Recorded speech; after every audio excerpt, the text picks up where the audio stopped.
Assalamualaikum warahmatullahi wabarakatuh. Nah, pada kesempatan kali ini kita akan membahas tentang salah satu uji hipotesis yang digunakan dalam eh, statistik. Ya, jadi salah satu ujinya itu adalah uji Pirate Sample T-Test. Jadi ini salah satu uji yang digunakan dalam dunia pendidikan untuk membandingkan dua data yang eh, saling bersandingan. Oke, pintar dulu. Nah, uji Pirate t-test adalah salah satu uji beda parametris pada dua data yang berpasangan. Jadi ini adalah dua data yang saling berpasangan. Jadi biasanya identiknya itu adalah pretest dan post-test. Jadi dia saling berpasangan. Jadi makanya ada uji T di sana yang digunakan sebagai uji akhir dari suatu hipotesis. Nah, uji ini diperuntukkan pada uji beda atau uji komparatif yang membandingkan adakah perbedaan mean atau rata-rata dua kelompok yang saling berpasangan. Jadi dia dikhususkan untuk menguji dua data yang berpasangan tadi, apakah mereka memiliki perbedaan rata-rata. Nah, uji Pirate test ini biasanya digunakan untuk salah satu model ya, atau salah satu desain penelitian eksperimen. Ya, penelitian eksperimen itu biasanya adalah true eksperimen. Jadi di true eksperimen itu biasanya ada ada satu kelompok ya. Jadi ada dua kelompok ya. Jadi ada dua kelompok yang ini kelompok pertama dan ini kelompok kedua. Jadi biasanya kelompok kedua itu adalah kelompok kedua adalah kelas eksperimen dan kelompok ke satu itu adalah kelas kontrol. Nah, jadi biasanya identitasnya itu seperti itu. Atau bisa juga sebaliknya, kelompok satu adalah kelas eksperimen atau kelompok eksperimen dan kelompok yang kedua itu adalah kelompok yang bertugas sebagai kelompok kontrol. Nah, syarat dari uji Pirate test itu adalah ada perbedaan antara dua kelompok data yang berdistribusi normal. Jadi syarat untuk melakukan uji Pirate test ini itu adalah datanya harus terdistribusi normal. Jadi harus dilakukan uji normalitas terlebih dahulu. Jadi ini salah satu syarat yang ditetapkan dari uji t-test ini atau uji Pirate t-test ini, uji T berpasangan ini, salah satu syaratnya adalah datanya harus terdistribusi normal. Nah, saya punya contoh ya. Contohnya di sini saya punya salah satu judul ya dalam penelitian pendidikan. Jadi judulnya adalah pengaruh penerapan model pembelajaran Teams Games Turnamen terhadap peningkatan hasil belajar siswa di SDN 2 Tenigi. Jadi ini adalah dia punya judul. Jadi akan ada jadi yang akan menjadi desainnya itu adalah true experiment. Ini seperti ini. Jadi namanya true experiment design dalam penelitian eksperimen. Jadi saya melakukan jadi misal ada di satu sekolah atau kelas, satu sekolah ya, kelas SMA atau di kelas SMP atau di kelas SD, di sekolah SD maksud saya, itu biasanya memiliki 4 kelas atau 2 kelas atau 3 kelas. Kemudian kita uji secara random kelas mana yang akan menjadi kelas kontrol dan kelas eksperimen. Jadi nama dari perlakuan ini biasanya dikenal dengan true experiment design. Nah, jadi di sini saya mendapatkan kelas B, kelas 3B pada kelas SMP kelas 3B itu sebagai kelas yang diberikan perlakuan atau kelas kontrol. Kelas eksperimen dalam hal ini. Dalam contoh kasus yang saya berikan ini. Kemudian kelas 3C itu menjadi kelas kontrol atau kelas pembanding dengan kelas eksperimen. Nah, bagaimana kondisinya? Kondisinya adalah kelas yang diberikan perlakuan ini adalah kelas yang diberikan penerapan model pembelajaran Teams Games Turnamen. Jadi kelas 3B itu menggunakan, jadi dalam proses pembelajarannya dia menggunakan penerapan model pembelajaran Teams Games Turnamen ya untuk kelas 3B. Nah, sementara ini adalah kelas eksperimennya ya. Dan sementara untuk kelas kontrol itu adalah kelas yang menerapkan model pembelajaran konvensional. Jadi konvensional ini maksudnya adalah apa model pembelajaran yang dilakukan oleh guru tersebut. Ya. Oke, jadi kelas perlakuan atau kelas eksperimen itu diberikan model pembelajaran Teams Games Turnamen. Nah, sementara kelas pretest ya, kelas yang bertugas atau yang dijadikan sebagai kelas kontrol itu akan diberikan penerapan model pembelajaran konvensional. Jadi model pembelajaran konvensional ini adalah model pembelajaran yang digunakan oleh guru di sana. Jadi kalau guru di sana menggunakan model pembelajaran based learning atau problem based learning atau berdasarkan pada masalah model pembelajarannya, maka di kelas kontrol itu tetap menggunakan model pembelajaran problem based learning atau menggunakan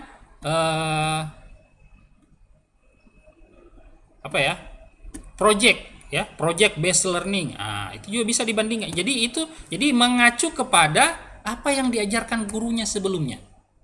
Jadi kalau gurunya menggunakan metode ceramah atau model pembelajaran direct instruction, maka kita pakai model itu juga.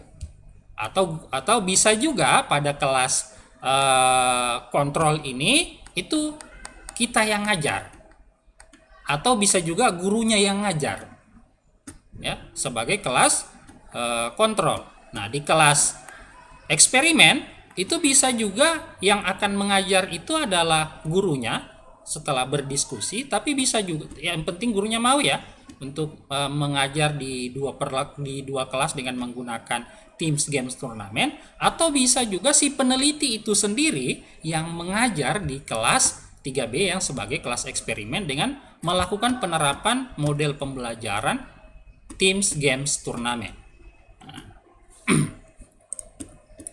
Nah, selanjutnya, di sini saya sudah mendapatkan data dari kedua kelas tersebut. Jadi kelasnya itu, jadi kalau tadi berdasarkan desainnya ya, jadi ada pretest, jadi kelas B dan kelas C dikasih pretest, kemudian perlakuannya ya di kelas 3B itu mendapatkan model pembelajaran Teams Games Turnamen, dan perlakuan untuk kelas C adalah model pembelajaran konvensional, dan kemudian di akhir pembelajaran ya atau di akhir perlakuan itu diberikan post test dua-duanya untuk kelas 3B dan kelas 3C. Nah, data yang saya dapatkan seperti ini. Ya, jadi pretest itu diperoleh nilai seperti ini untuk kelas 3B dan post testnya seperti ini. Nah, sementara kelas 3C juga seperti itu, dia punya nilai dan post. Jadi ada nilai post test dan pretestnya. Jadi di sini ada 24 siswa. Waduh, salah ini. Seharusnya ada 25 siswa. Enggak apa-apa ya. Jadi seharusnya ada 25 siswa di sini. Kayaknya ada hilang satu ini. Saya lupa tambahkan. Jadi seharusnya ini ada 25 siswa. Jadi sama-sama 25 siswa. Jadi ini pemisalannya adalah kedua kelas ini memiliki jumlah siswa yang sama. Bagaimana jika jumlah siswanya beda, Pak? Enggak apa-apa. Jadi kalau misal di kelas 3B itu ada 25 siswa, kemudian di kelas 3C itu mungkin ada 23 siswa. Itu enggak apa-apa juga. Ya. Nah, berdasarkan syarat yang saya katakan sebelumnya, bahwa untuk melakukan uji T berpasangan ini itu datanya harus terdistribusi normal. Ya, jadi datanya harus terdistribusi normal. Nah, di sini saya telah melakukan tes dari keempat ya atau empat data yang berpasangan ini. Jadi ini pretest dari kelas 3B, kemudian post test dari kelas 3B. Kemudian ini adalah pretest dari kelas 3C dan post test dari kelas 3C. Nah, ya, berdasarkan materi yang sebelumnya di test of atau uji normalitas, karena datanya itu tidak lebih dari 50, maka kita akan menggunakan hasil uji dari Shapiro-Wilk, ya, uji Shapiro-Wilk untuk melihat apakah data keempat kelompok data ini terdistribusi normal. Nah, berdasarkan dari taraf signifikan atau materi yang saya jelaskan pada video sebelumnya tentang uji normalitas, diperoleh bahwa keempat data ini itu taraf signifikannya lebih besar daripada 0,05. Nah, hal ini berarti menyatakan bahwa keempat data ini terdistribusi normal. Ya, berdasarkan taraf signifikannya ya, dari hasil hitung uji Shapiro-Wilk. Nah, berarti keempat data ini bisa kita gunakan untuk melakukan uji T berpasangan. Nah, jadi hasilnya, jadi ini adalah salah satu hasilnya. Jadi ini saya uji di Microsoft SPSS. Jadi saya uji menggunakan software SPSS versi 21. Nah, di bagian mana yang akan kita ambil?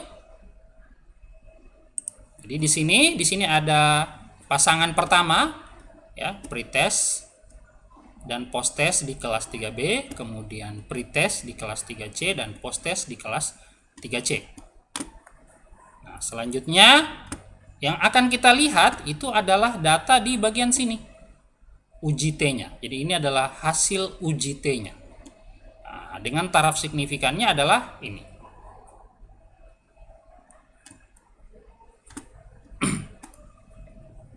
Nah, berdasarkan taraf signifikan hasil uji hitungnya, itu berarti yang ini ya.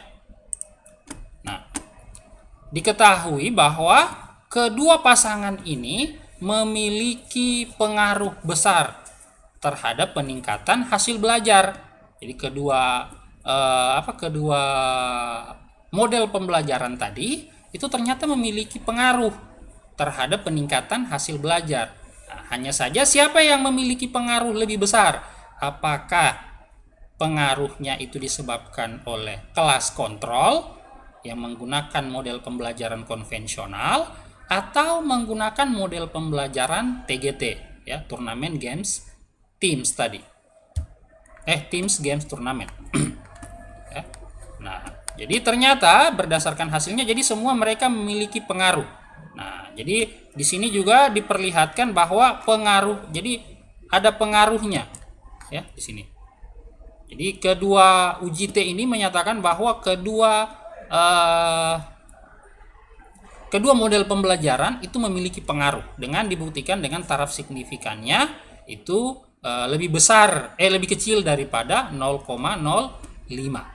atau setengah dari 0,05. Jadi di uji T itu karena ini adalah berpasangan, maka 0,05-nya itu dibahagi 2 atau 1/2. Jadi perbandingannya itu adalah taraf signifikan dari hasil uji T itu. Taraf signifikannya kalau yang biasanya kan dia hanya 0,05, karena ini berpasangan maka 0,05-nya itu dibahagi 2. Jadi 0,025. Nah, berdasarkan hasil uji itu bahwa diketahui bahwa masih lebih kecil. Jadi nilainya itu adalah 0,000. Ini saya kurang tahu berapa nilainya. Jelasnya dia lebih kecil daripada 0,025. Nah, ini menunjukkan bahwa benar terdapat pengaruh pada model pembelajaran untuk meningkatkan hasil belajar siswa. Nah, jadi ini menggunakan taraf signifikan. Nah, yang berikutnya kita juga bisa menggunakan ini hasil uji T. Nah, ini adalah nilai dari hasil uji T. Nah, ini yang akan menjadi tugas kalian. Jadi silahkan tolong dicari dulu tabel T-nya ya, kemudian bandingkan nilai T dari kedua hasil uji ini apakah benar.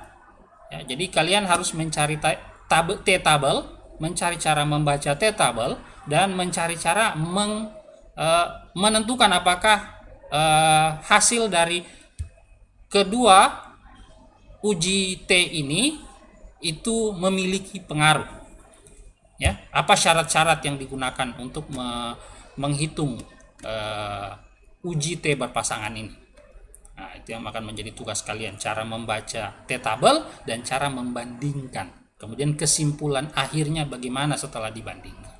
Nah, itu banyak. Jadi silahkan untuk dicari bagaimana cara penggunaannya, kemudian cara pengambilan keputusannya. Oke, di sini saya sudah mencontohkan dengan menggunakan taraf signifikan yang dihasilkan dari uji T hitung. Nah, selanjutnya, dari hasil uji T tadi muncul satu tabel ya pada SPSS namanya Paired Sampel Korelasi.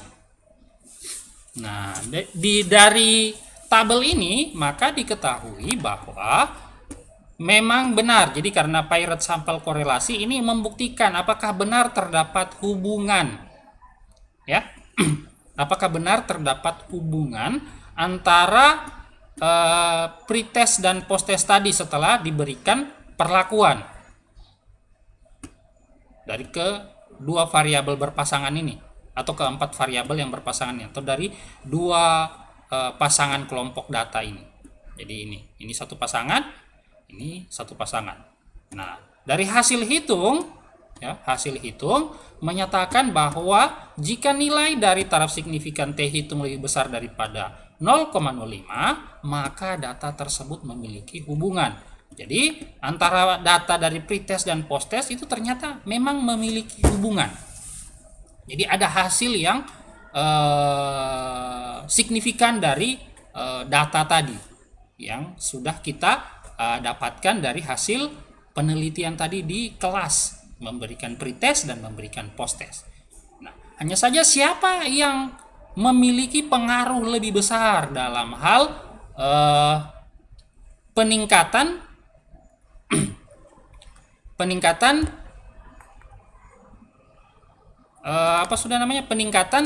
hasil belajar. Nah, dari hasil hitung yang ada pada tabel ini menyatakan bahwa ternyata kelas kontrol itu lebih besar pengaruhnya dalam hal meningkatkan hasil belajar.